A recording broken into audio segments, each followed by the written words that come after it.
ఇంట్రోలో సామాన్యుల్లో ఎప్పటి నుంచో ఈ క్వశ్చన్స్ ఉన్నాయి. ఈ క్వశ్చన్స్ పరంగా చాలా మందికి తెలియదు కూడాను. మీ రోజు వాటిని నివృత్తి చేయాలి ఈరోజు తప్పకుండా. సో యాజ్ ఏ ఒక సామాన్యుడిగా మన ప్రజల్లో కొన్ని క్వశ్చన్స్, అంటే ఎవరైనా వచ్చి మనకి అరెస్ట్ చేసామని అంటే ఫస్ట్ మనం ఏ విధంగా దాన్ని అపోజ్ చేయొచ్చు, అసలు ఇలాంటి సెక్షన్ పరంగా ఎలా వెళ్ళొచ్చు అసలు?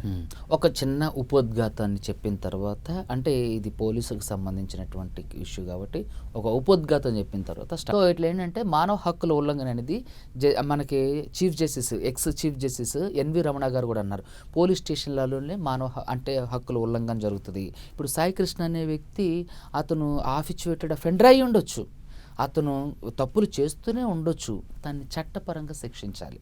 అతను ఏదైతే నిర్దిష్టమైన చట్టాలు ఉన్నాయో, ఏదైతే నిర్దిష్టమైనటువంటి మనకి భారత రాజ్యాంగం కల్పించినటువంటి విధి విధానాలు ఉన్నాయో వాటికి లోబడి మాత్రమే వాళ్ళని శిక్షించాలి. అవును, అన్ని అసలు బయటకు రాకుండా జీవితాంతం జైల్లో వేసేయండి సార్. అదే సార్, ఇప్పుడు ఆ సిచ్యువేషన్